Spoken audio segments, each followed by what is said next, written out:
Здравейте, приятели! Нека да ви покажем в какви условия работим. Вече сме като водолази и сме на 60-70 км от София. С едни автобуси да направим.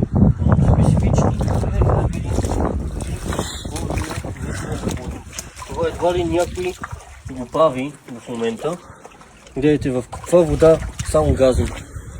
Но това е лед Иван Фолто и сме едни от най-добрите, затова при нас няма буря, няма дъжд, няма влага. Ние работим и сме разтворили целият автобус да сменим лед крушките. Затова сега слагаме къси и дълги и ще ви покажем резултата след малко.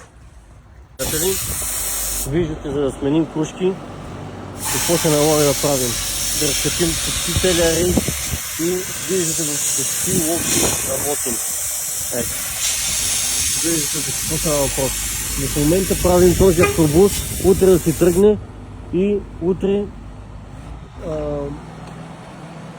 започваме 38 камиона, автобуси, виждате там, това всичко нас ни чака. Целият паркинг е пълен с автобуси и тирове. Камиони, 24 волта и знаете, нашите електрики са едни от най-добрите на пазара, които имат. Като виждате, в какви лодки работим. Нека ви покажем. Ето и крушките, виждате, всичко е сложено вече, вече вълнителното и така може да се посветлява на паровете. Ето късите, след малко ще ви покажем и дългите.